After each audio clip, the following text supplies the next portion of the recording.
este programa especializado en historias de vida de médicos, hombres y mujeres que entregan su vida y hacen un gran trabajo en las comunidades con el doctor Edwin Solano Alfaro, presidente de la Unión Médica Nacional. Y aquí va a hablar de su vida, de cómo él creció en Barrio México, de cuáles esfuerzos tuvo que hacer para poder graduarse como médico, de su experiencia, sobre todo en Guapiles, donde yo lo conocí y donde se le reconoce por su gran mística, por su carisma, por su servicio. Y también al final vamos a hablar un poco de cómo esa historia es la historia de las personas que estudian medicina. Gracias por recibirnos. Muchas gracias, Camilo.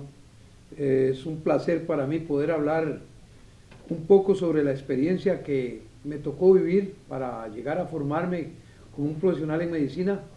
Creo que de la misma manera que la mayoría de los médicos se han sacrificado para llegar a servirle al país, para llegar a servirle a nuestros pacientes que son nuestra razón de ser, y por supuesto que nos vean tal y como somos, como las personas que estamos ahí tratando de mejorarle la salud, no solo a la familia, a los hijos, sino a los mismos pacientes, y que sepan también las privaciones que tenemos nosotros los médicos y el sacrificio que tenemos que hacer, que tal vez llamarlo sacrificio no, porque si decidimos y tomamos la decisión de convertirnos en profesionales en medicina y en ser médicos, era porque teníamos una gran capacidad de entregar, una gran capacidad de dar, y entonces podríamos decir que es parte de nuestro quehacer diario en la medicina. Usted crece en Barrio México, en una familia muy numerosa, incluso le decían la conejera, creo, al barrio donde usted creció. Sí, Camilo, decirte que yo nací en Barrio México, en una familia, como eran la mayoría de las familias humildes en aquella época, que yo no sé por qué los papás se dedicaban a tener hijos, y a mí me tocó nacer en una familia pobre y humilde de Barrio México, donde fuimos 13 hermanos, hoy 12 estamos vivos.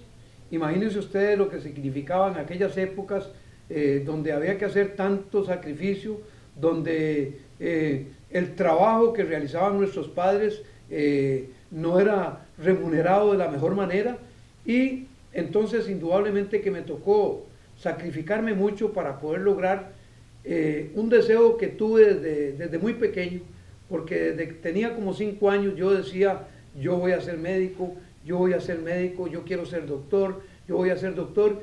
Y indudablemente que todas las privaciones, todos los sacrificios que tuve que realizar, al final dieron un fruto que para mí es lo más bello que ha significado para mí, cual fue poder darle salud, poder darle tranquilidad a una familia, al atender a su hijo, al atender a su madre, al atender a su padre, y eso probablemente yo creo que somos muy pocos, solo los médicos podemos sentir esa cosa tan bella como que es devolverle la salud o salvarle la vida a uno de nuestros semejantes.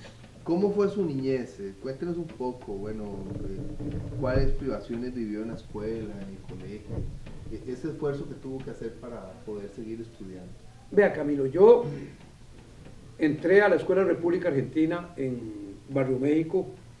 Ahí fue donde me recorrí el camino de la educación primaria, indudablemente que con mucho sacrificio, como tengo que decirlo y reconocerlo, y me siento muy satisfecho y muy honrado de lo que voy a contar. Muchas veces me tuve que ir a la escuela sin tomar café, sin desayunar, y recuerdo a mi pobre madre que dentro de las cosas que hacía para tratar de colaborar y ayudar a mi padre y ayudar a la economía de esa tan raquítica de esa familia, que antes del recreo de las 9 ya había vendido algunos números de una rifa, porque hacía una rifa, o había vendido alguna prenda de vestir de segunda mano, porque ella compraba ropa de segunda mano para venderla y de esa manera contribuir. Y antes del recreo de las 9 ella llegaba con una botella, y me acuerdo que era una botella de estas de de refresco llena de café. Y entonces la maestra me llamaba y me decía, Solano, ahí está su mamá esperándolo en el recreo, en el primer recreo, que era el recreo más largo. Y entonces llegábamos, y me acuerdo que en el salón de actos, un salón bellísimo que tiene la Escuela República Argentina, ahí habían unas gradas, y entonces en las gradas estaba mamá con la botella y unos bollitos de pan. Pan, por supuesto que sin mantequilla, ni jalea, era un pan solo. Y entonces llegaba yo, me chupaba mi traguito de café con la botella, me comía un pedacito de pan, y después me iba yo para mi clase y volvía a mi hermano Rodolfo a chupar de la misma botella. Que le dicen burguitos. Que le dicen burguitos, a tomarnos el traguito de café y comernos el pedacito de pan. Y también recuerdo, Camilo, con mucha nostalgia, el queso colorado de la Alianza para el Progreso y la mortadela que nos repartían, y la angustia que sentíamos a veces, porque a veces la maestra esperaba hasta el último momento para repartirnos el queso colorado, o la leche que regalaba la Alianza para el Progreso, o la mortadela. Y con esos estómagos hambrientos, nosotros volvíamos a ver el queso colorado por allá y decíamos, Dios mío, ¿en qué momento la niña María ya nos va a dar el pedacito de queso colorado, el pedacito de mortadela, o la leche, que a muchos no les gustaba? A mí me encantaba la leche que regalaba la Alianza para el Progreso. Y esperábamos a veces hasta el último momento. Cuando lo daba temprano, uno estaba feliz porque algo le echaba al estómago. Pero así me tocó recorrer el trayecto de la educación primaria, y cuando terminé la educación primaria, entonces muy feliz me fui para donde mamá y le dije, mamá, bueno, ya, qué dicha, ya termino y voy para el colegio porque yo quiero estudiar medicina, yo quiero ser médico. Y mi mamá, dentro de aquellas pobrezas, me decía, ay papito, pero ¿cómo vamos a hacer nosotros? ¿De dónde vamos a coger nosotros para poder mandarlo a usted al colegio? ¿De dónde vamos a coger para el uniforme? ¿Dónde vamos a coger nosotros para los útiles, que ahora son más caros? Porque cuando estaba en la escuela, la Junta de Educación de San José nos regalaba los cuadernos, nos regalaba los libros.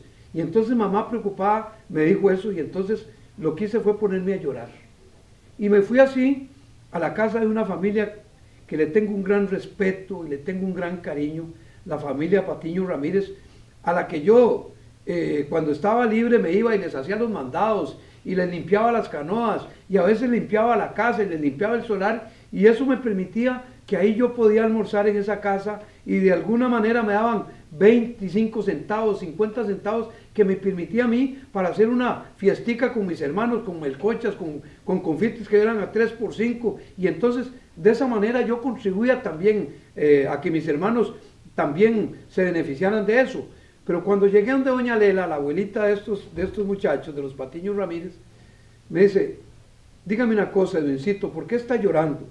Le digo, ay, doña Lela, no es que le dije a mamá que yo quería ir al colegio, porque yo quiero ser médico, yo quiero estudiar medicina, y dice que ¿dónde vamos a coger? Y me dice, pero ¿cómo? ¿Qué es eso? Dígale a doña Ana que yo me encargo de darle el uniforme, de darle todo lo que usted necesite, los útiles que usted necesite para que usted entre al colegio. Imagínate la alegría, Camilo. Fue una alegría terrible, y me fui corriendo donde mamá y le digo, mamá, ya no hay problema, ya yo tengo cómo entrar al colegio. Doña Lela me dijo que me regala todo. Me dice, bueno, ya, vamos a ver. Y así entré al colegio.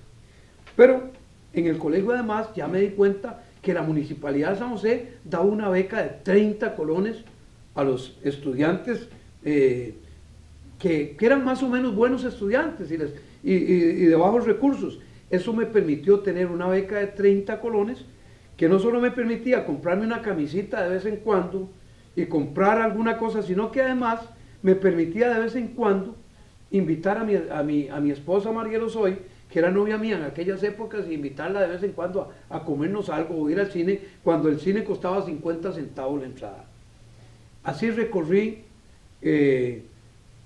la educación secundaria en el Liceo San José, y debo rescatar algunos profesores que también fueron muy importantes para mí, como la profesora de Estudios Sociales, doña Orieta Morales, que en su momento me ayudó a conseguir la beca de la Municipalidad de San José, pero además de eso me decía, cuando iniciaba el curso lectivo. Solano, venga. Y entrábamos a una parte que tenía la administración del colegio, donde los estudiantes que habían salido el año anterior dejaban sus uniformes, que estaban más o menos en buenas condiciones, los zapatos, las camisas, los pantalones, y eso me permitía a mí coger algunos uniformes de esos, y que como nosotros no teníamos la posibilidad de comprar uniformes nuevos, entonces eso me permitía a mí tener uniformes y tener algunos zapatos que me permitían a mí seguir funcionando y seguir manteniéndome en esa educación secundaria. Así fue como recorrí los caminos de la educación primaria con mucho sacrificio, pero con gran alegría, y pasé momentos muy lindos ahí y con gran agradecimiento para todo ese montón de personas que de alguna manera me permitieron a mí terminar mi educación secundaria. Yo quiero que cuente una historia que dibuja muy bien lo que usted vivió, y no sé si es en este momento o después cuando ya me empiece a hablar de sus estudios en medicina. Y es que usted canta desde que era un chiquillo, porque su mamá cantaba, su mamá cantó en un programa y usted hasta ganó un concurso. ¿Fue más o menos para esta época o más adelante? Estaba terminando mis estudios secundarios, Camilo. Estaba casi, es el momento, entonces. Casi estaba entrando a quinto año y sí, mi madre tenía una voz preciosa, era una voz bellísima. Ella cantó en algunas radios en aquella época con Valenzuela, uno de los grandes locutores de este país, y algunos, la mayoría de mis hermanos heredaron esa voz, esa bonita voz. Yo me beneficié de eso, y eso me permitía que el director del colegio, cada vez que había un acto cívico, Solano, venga porque usted tiene que cantar. Y me encantaba la música española, siempre me ha gustado mucho la música española, y entonces cantaba una canción que se llamaba El Sereno Va. Eso hizo que en algunos compañeros me conocieran como Sereno, me decían Sereno porque yo cantaba esa canción. En todos los actos cívicos, Edwin Solano participaba cantando canciones españolas. Eso es bueno recordarlo, y decirte que estando en cuarto año me gané un carro cantando. ¿Cómo fue? Debo decir que no era un carro nuevo, indudablemente que era un programa que tenía el conocido Pomponio, el conocido humorista nacional, en el Teatro Center City, y el programa se llamaba Latazo Limpio, y a Latazo Limpio porque al que cantaba mal le tocaban una lata de manteca con un garrote, se le daba a la lata, y por eso se llamaba Latazo Limpio. Gané la primera vez, y recuerdo que lo que nos daba Pomponio al que ganaba en esa época eran 2 colones. Fui una segunda vez, gané la segunda vez, y cuando ya iba a ir la tercera vez, Pomponio me propuso, me dice, no, ya usted no siga viniendo porque ahí usted sigue ganando, hay que darle oportunidades a otros. Y había clasificado, y entonces me pasaron a un programa profesional que tenía los lunes, Pomponio, y ya ahí me ganaba 1 colón, 2 colones, participando todos los lunes en el programa profesional. Y al final me tocó participar con muchos cantantes que después descollaron bien en el ambiente nacional e internacional. Estuvo Memoneira, David Loaiziga, Jorge el Castillo, algunas personalidades que han cantado. Y me tocó participar con 2 tíos gemelos que cantaban precioso, hermanos de mamá. Tenían una voz preciosa. Y la experiencia, Camilo, fue que cuando llegué a participar, ellos llegaron a mi casa y yo estaba afónico totalmente. Y entonces me dijeron que si iba, y luego no, como estoy yo no puedo ir a cantar. Y me dice, no te preocupes. Entonces cogieron me acuerdo que cogieron 2 aspirinas, cogieron un poco de limón y le echaron un poco de miel y me la dieron, y la voz se me aclaró. Entonces, con la voz un poco más clara fui a participar. Y resulta que al final quedamos ellos y yo. De finalistas. Y ellos cantaron primero. Ellos cantaron primero que yo y les dieron una calificación altísima. Yo estaba atrás del telón viéndolo, y sacaron de 50 puntos, tenían 48. Entonces cuando ellos salieron, me propusieron que por qué no íbamos a medias, y que lo que decíamos era cogíamos el carro, lo vendíamos, y que repartíamos a partes iguales en lo que lo vendiéramos. Entonces yo les dije, no hombre, ¿para qué? Si acabo de ver que a ustedes les dieron una calificación de 48 de 50, ¿quién les va a ganar? Ustedes son los que van a ganar. Y cuando oyeron esto probablemente dijeron, bueno, si ya ganamos, mejor quedémonos nosotros con el carro, solos. Cuando qué honrado usted. Sí, y cuando terminé, pudo haber dicho, claro, claro, cuando terminé de cantar, viene la calificación y me pusieron 50 puntos a mí. Los 50 puntos me los gané y yo me gané el carro. Fue interesante. Americano, ¿verdad? Era un Chevrolet 56, muy lindo. En este momento desearía tenerlo, pero éramos tan pobres que ni siquiera podíamos sostener un carro de esos. Y recuerdo que cuando llegué al barrio con el carro, eso fue un espectáculo, Camilo, como si hubiera llegado el mejor cantante del mundo llegando y todo el barrio esperándome. Después se convirtió de alguna manera en el carro de todo el barrio y ahí se montaban hasta 10, 15 personas para ir a un partido de fútbol y le pusieron el carro a los bandidos. Eso es una experiencia muy bonita que me tocó vivir. Un detalle es que no podían sacar el carro porque... No podíamos sacarlo y creíamos que no tenía gasolina, entonces lo llevamos empujado del Center City a una gasolinera.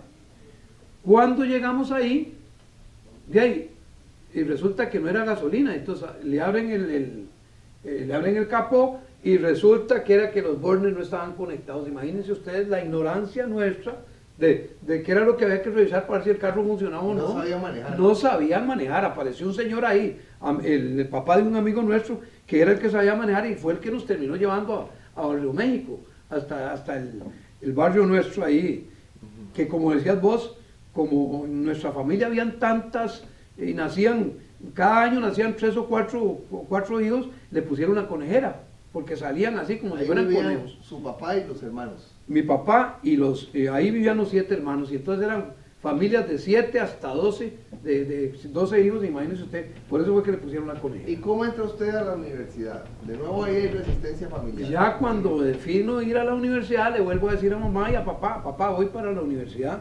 Pero solo a vos se te ocurre, ¿dónde vamos a coger plata nosotros para una carrera tan costosa como esa? ¿De dónde? Bueno, ya yo les dije, no papá, ya todo está listo. Ya yo había hecho mi examen de admisión, había ingresado y ya había hecho todas las gestiones para entrar a la Universidad de Costa Rica y ya yo sabía que por las condiciones económicas que teníamos ya había hecho solicitud de beca y como eran unas condiciones muy difíciles, no solo me dieron la beca completa, sino que además de eso nos daban 300 colones y la biblioteca nos prestaba los libros y además de eso el comedor nos lo daban por un precio mínimo. Y entonces yo dije, yo aquí lo que necesito es, si papá puede darme los pases, bien, y si no, pues a pie me voy desde Barrio México hasta San Pedro, y muchas veces me tocó irme desde Barrio México hasta San Pedro. Y muchas veces entonces tampoco pudo almorzar. No, muchísimas veces, y ahí recuerdo a compañeros como el doctor Ramírez Villalobos, compañero mío del hospital de Guapiles, que muchas veces me invitaba y me decía, no te preocupes, yo te invito, que vamos a almorzar, y eso me salvó muchas veces de mantenerme en la Facultad de Medicina, que a veces salíamos desde las 7 de la mañana hasta las 8, 9 de la noche sin comer, pero bueno, eso es parte de los sacrificios que tuve que hacer.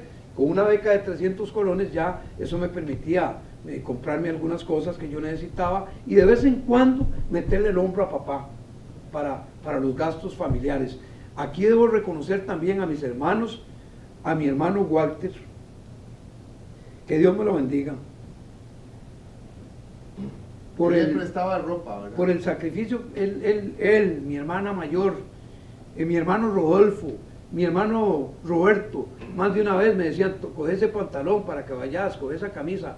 Esas son cosas, primero, que me llenan de orgullo, me llenan de nostalgia y me hacen recordar momentos que fueron muy importantes, pero que también fueron difíciles, Camilo. Pero al final de cuentas, al final del camino, solo satisfacciones he tenido.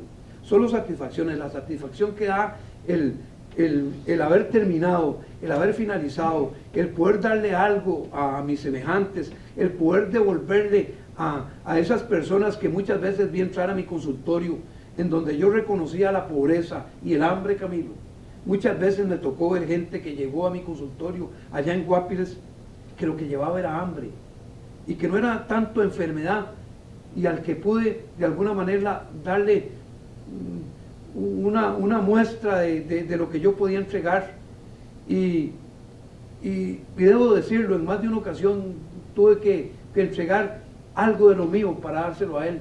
Y eso me hacía sentir feliz y orgulloso, y recordaba las palabras de mi madre cuando terminé, cuando me entregaron el título, que antes de irme con ella me dice: papi, solo quiero pedirle una cosa antes de que nos vayamos de aquí. Cuando ya me entregaron el título y yo le dije: vámonos, porque esto es lo que yo necesitaba, ya esto es mío, suyo y de papá, que donde esté allá en el cielo me debe estar viendo. Y me dice: espérese, solo le pido una cosa, papito, nunca se olvide de dónde salió. Palabras sagradas de mamá que aún las recuerdo y aún las sigo practicando. En este momento de su graduación hay algo muy especial. El doctor Carballo, psiquiatra, le entrega a usted el título. A él no le correspondía entregarle el título. Y él le entrega el título porque la señora que era empleada doméstica en la casa de ese doctor Carballo era su abuelita. Sí. Esa historia es lindísima. Esa historia es muy interesante porque recuerdo, imagínate, Camilo, que yo siento que toda mi familia se sentía terriblemente orgullosa de tener un familiar que estaba con tanto sacrificio, de una familia tan pobre, que estaba estudiando medicina. Eso era un orgullo. Y entonces mi abuela, que era la empleada doméstica del doctor Rodrigo Carballo, psiquiatra, le dijo al doctor Carballo que ella tenía un nieto que estudiaba medicina. Y entonces después el doctor Carballo me dice: mira, yo no le creí mucho a tu abuela. Y entonces le digo: invítelo a la casa para que venga aquí, y aquí yo tengo unos libros viejos de cuando estudié en Argentina que tal vez le puedan servir a él. Y por supuesto, cuando abuela me dijo eso y que tenía unos libros viejos, pues yo salí en carrera. Yo le dije a la abuela que mañana mismo llego yo ahí. La mamá de su mamá. La mamá de mamá. Y entonces llegué yo y el doctor Carballo me dice: mire, viera qué satisfecho me siento de que usted venga aquí y que yo pueda de alguna forma colaborar con usted. Aquí tengo estos libros viejos, eran una cantidad de libros importantísima. Yo venía como loco, eran libros que probablemente de alguna manera estaban superados, pero a mí me iban a servir, puesto que yo nunca en mi vida había podido tener un libro, nunca. Yo no podía decirle a papá: deme 100 colones de aquella época para ir a comprar un libro, porque era quitarle la comida a mis hermanos de 15 días. Entonces yo no tenía libros, a veces ni para sacar fotocopias teníamos. Y ese día llegué y yo me volví como loco viendo tanto libro de anatomía, libro de fisiología, un montón de libros que me regaló el doctor Carballo. Pero además de eso me dijo: vea, yo le voy a decir una cosa, dígame usted qué libro es el que más va a necesitar usted el año entrante y yo se lo regalo. Y entonces yo le dije: doctor, llevo patología el año entrante, el único libro que necesito, el que creo que más voy a necesitar, es la patología de Robbins. Y debo decir que fue el único libro que era mío, porque él me lo regaló, que tuve durante toda mi carrera. Y el único nuevo. Y el único nuevo. Y eso me llenó a mí de una gran alegría, y dije: esos son los ángeles que uno siempre recuerda, que lo recuerda bien. Doctor Carballo me regaló ese libro, que todavía lo guardo como una reliquia en mi biblioteca, y el día que me graduó está el doctor Carballo también entregando títulos. Y el doctor Memo Rodríguez, que yo aprecio también muchísimo, cardiólogo del Hospital Calderón Guardia, hoy pensionado, me iba a entregar el título, y el doctor Carballo le dice: yo quiero entregar ese título. Y Memo se lo dio a él. Entonces cuando llegué yo, el doctor Carballo me entrega el título, me da la mano y me dice: este es el mejor título que yo he entregado, doctor Solano, colega y amigo de él. Todas las semanas tendremos 3 entregas como esta de historias de vida, la vida de los médicos. Vamos a hablar de eso: cómo estudiaron, cómo surgieron, cuáles esfuerzos han hecho y de qué manera la vida de ellos está ligada al servicio a la comunidad. Gracias al doctor Edwin Solano Alfaro, gracias a Javier Murillo y a Jonathan Rodríguez en las cámaras, a Diego Blanco, que es editor y productor de este espacio. Gracias a ustedes por acompañarnos, que pasen muy bien.